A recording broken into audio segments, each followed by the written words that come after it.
गंभीरता से लिया। 24 की जो लूफल्स आई थी, 24 की लूफल्स को इस बार हमने पूरा पैक किया था, पूरा ठीक किया था, लेकिन उसके बावजूद भी ये फिर घटना हुई है। इसलिए एनटीए में निश्चित रूप में और सुधार की आवश्यकता है, इसको सुधार किया ही जाएगा। सर सीबीआई के रिमांड नोट में बहुत स्पेसिफिकली मेंशन किया गया कि एनटीए से जुड़े हुए लोगों के लिंक्स को भी प्रूव किया जाएगा इस बार। पिछली बार ये कहा गया था कि जो मतलब ग्राउंड लेवल का जो छोटा स्ट्रक्चर था, सीबीआई ने जांच वहीं तक करके छोड़ दी थी। इस बार क्या आपका रिएक्शन है जो रिमांड नोट में सीबीआई ने बात कही है उस परिप्रेक्ष्य में? सीबीआई ने सही कहा है, किसी को छोड़ा नहीं जाएगा, किसी को छोड़ा नहीं जाएगा। वो एनटीए के अंदर हो बाहर हो कोई भी हो, किसी को स्पेयर नहीं किया जाएगा। सर मेरा सवाल है कि जब ऑनलाइन अगर परीक्षा होती तो आपको लगता है कि इसमें एरर नहीं होगा? ये एकदम आप तुलनात्मक ओएमआर से सीबीटी थोड़ा प्रूफ है, थोड़ा प्रोटेक्टेड है, थोड़ा उसको ठीक किया जाए। टेक्नोलॉजी देखो, साइबर क्राइम तो एक बड़ा दुनिया बन चुकी है ना, इसको हम लोग सब नई दुनिया में रह रहे हैं, वो भी वहाँ भी चुनौती है, लेकिन हमारे देश की सिस्टम पे हमें भरोसा करना पड़ेगा। और तुलना, ये तो इम्प्रूवमेंट की चीज़ है। सर 4 बार अभी तक देखा गया कि पेपर लीक हुआ है। हर बार आपने ये बात कही है कि 0 टॉलरेंस रखा जाएगा, लेकिन बार बार ये चूक हो जाती है, आखिर में कहाँ थी? नहीं, हर एक बार की नेचर बदल जाती है ना। देखो, ये हम सब एक सिस्टम चलाते हैं। सरकार बहुत जिम्मेवारी के साथ कह रहे हैं हम चीज़ों को सुधारेंगे, फिर भी एक्सीडेंट होता है, उसको ठीक करना पड़ेगा। सर एनटीए के स्ट्रक्चर में किस तरह का रिफॉर्म आप सजेस्ट कर रहे हैं? और जैसे परमानेंट एम्प्लॉयज नहीं है एनटीए में, कॉन्ट्रैक्चुअल बेस एम्प्लॉयज हैं, उनके लिए क्या करना चाह रहे हैं कि उससे लीक का चांसेस बढ़ जाते हैं? मैंने कहा कि पहले सीबीआई को अपने काम को पूरा करने दो, इसके अलावा एनटीए को और मजबूत किया जाएगा। सर जिस तरीके से आपका एनटीए को मजबूत किया जाएगा, लेकिन साल दर साल पेपर लीक होता है, तो क्या एनटीए जिम्मेदारी लेगा कि इस तरीके से गलती ना हो? तो एनटीए ने दायित्व लिया है, ये सूचना एनटीए को ही आया है। 7 को एनटीए की ग्रीवेंस पोर्टल में आया है, एनटीए ने उसको छुपाया नहीं, एनटीए ने उसको संवेदनशीलता के साथ सरकार के सामने रखी, हमने हमारे नेतृत्व के सामने रखा, बाकी सिस्टम के सामने रखा। एजेंसियां तुरंत काम पे 8 तारीख सुबह से 7 तारीख रात को एजेंसियां काम शुरू कर दी है।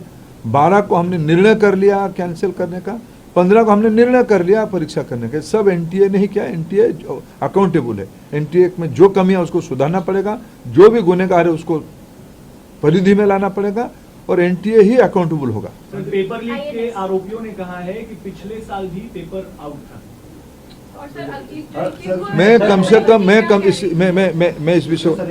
से कम अफवाह में हम ना जाए, कोई विषय में हम अफवाह में ना जाए। हम सब जिम्मेदार, आप सब राष्ट्रीय मीडिया हो, आप सबकी दायित्व है। समाज में जो है हम कुछ भी चीज हम छुपा नहीं रहे, कुछ भी चीज हम मुंह फेर नहीं रहे, लेकिन जो विषय है असम्पशन 20-25 लाख बच्चों की भविष्य की सवाल है। आपकी एक एक वाणी अनेकों के मन में उद्वेग खड़ा करता है। जो तथ्य है वो छुपना नहीं चाहिए। आपके सहयोग से हम यहाँ आए हैं, ये मीडिया ने यहाँ तक इसको लाया है, हम उसको आदर करते हैं, लेकिन हम ऐसा भी कुछ विषय ना करें जो अनावश्यक फिर एक बार तनाव खड़ा करे। प्रमाण है तो उसको चिंता करें। जो मैं कोऑपरेशन चाहूंगा, जो मित्र पूछ चुके हैं वो छोड़ दीजिए, जो नहीं पूछे वो पूछे। राज्यों के साथ एनटीए के आउटसोर्सिंग को लेकर सवाल होता है कि एनटीए खुद अपना काम नहीं करती, सारा काम आउटसोर्स करती है, सुधारा जाएगा। प्रॉब्लम कैसे हुई है? नहीं, कई चीज ध्यान में आया है, कई चीज। I assure you will go to the last point. Sir राज्यों के साथ समन्वय किस तरह से बिठाया जाएगा? जैसे माफिया हैं, सब जानते हैं कि हर अलग अलग राज्य में सुनते हैं हम कि माफिया वहां पर मौजूद हैं, वो कैसे समन्वय बिठाया जाएगा? क्योंकि वो थर्ड पार्टी वाला भी सवाल उठा कि एनटीए का ग्राउंड कहीं ना कहीं शायद क्या कमजोर हो रहा है, किस तरह से राज्यों को साथ में लाया जाएगा? देखो, राज्य इस बार भी मैं आभार पकड़ इस बार जो हमने कहा ना, मैंने राधाकृष्ण कमेटी को कोट किया। राधाकृष्ण कमेटी ने कुछ मौलिक सुझाव दिया था कैसे इसको इलेक्शन मैंने कैसे कंडक्ट किया जाए। उन्होंने शब्द लगाया था इलेक्शन टाइप के अरेंजमेंट करो, जनरल इलेक्शन जैसे होती है ऐसे इस बार अरेंजमेंट करो। आप राज्य देश की किसी भी जिला कलेक्टर एसपी को आप इस बार पूछिए फोन करके, उन्होंने क्या किया।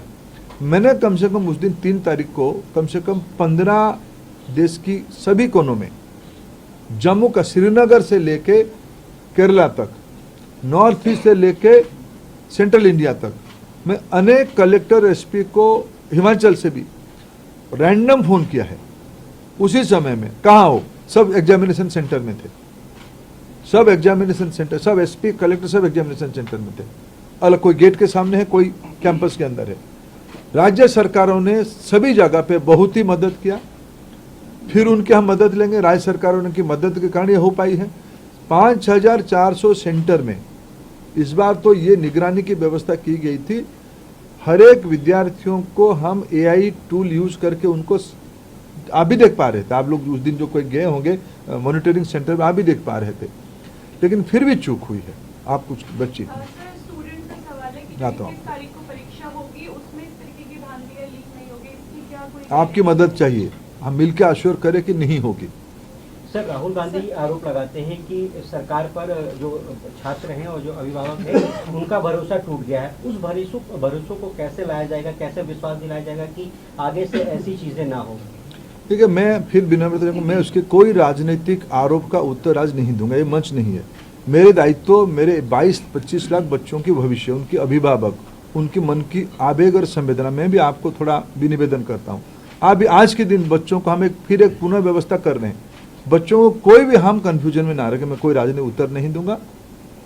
आपका पूछ चुके हो, आप पूछ चुके हो। कमेटी से रिलेटेड एक सवाल ये है कि उन्होंने हाइब्रिड मॉडल सजेस्ट किया था जिसमें आप ईमेल कर दो, सेंटर पे प्रिंट आउट हो जाए, बट वो इम्प्लीमेंट क्यों नहीं हो पाया, और क्या क्या multi modal shift model recommend हुए थे, वो कब इम्प्लीमेंट होंगे या वो हो चुके थे? मैंने फिर कहूँ, राधाकृष्णन कमेटी की लगभग सारे रिकमेंडेशन हमने पालन किया है।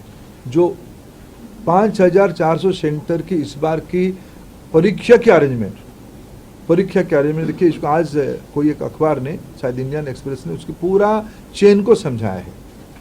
क्वेश्चन सेटिंग से लेके प्रिंटिंग, ट्रांसपोर्टेशन, बैंकों में स्टोर रहना, परीक्षा सेंटर पे जाना, परीक्षा सेंटर से फिर पोस्ट के माध्यम से एनटीए को लौटना, ये पूरा कमांड चेन है। राधाकृष्णन कमेटी ने जो रिकमेंड किया उसमें से लगभग हमारी दृष्टि से 100% पालन किए हैं। उसमें शॉर्ट टर्म लॉन्ग टर्म दोनों विषय कहा था, जिससे मैंने भी कहा, मैंने पूरा सो मोटो भी कहा कि हमने अगले बार से सीबीटी में काम करेंगे। ये भी राधाकृष्णन कमेटी की रिपोर्ट था, हमने लागू नहीं कर पाया था, करेंगे अगले बार। सर, आपने एग्जाम से पहले 80 टेलीग्राम चैनल को ब्लॉक किया था, लेकिन ये जो अभी जो जांच निकली है उसमें ये पता लगा है कि टेलीग्राम, व्हाट्सएप पे, हर जगह पे, यूट्यूब पे ये चल रहा था कि अति महत्वपूर्ण प्रश्न है। तो आपकी डार्कनेट की टीम क्या कर रही थी, जो कि होम मिनिस्ट्री की टीम का यही काम था कि परीक्षा में ये सब चीज़ों की नज़र रखे, तो क्या ये बड़ी चूक नहीं है? देखिए, मैंने आप आए नहीं थे, मैंने एक विषय कहा कि साइबर चैलेंज बढ़ रहा है। 120 आपके पास 80 नहीं, 120 टेलीग्राम चैनल काम कर रहे थे, हमने सबको निरस्त किया था। ये व्हाट्सएप में भी आया। हमें नई समय की चुनौतियों को आगे जाना पड़ेगा। साइबर क्राइम हमारी एक चुनौती बन चुकी है, हम उसको फिर कोशिश करेंगे इसमें से कैसे उसको रिंग फेंसिंग करें। सर, एनटीए से ही पेपर लीक हो गया, ऐसी कुछ खबरें चल रही है। सीबीआई को करने दो। मैं उसको, सीबीआई हमारा बहुत विश्वसनीय एजेंसी, उसमें वो लगा है, निश्चित रूप में उसको तह तक जाएगा।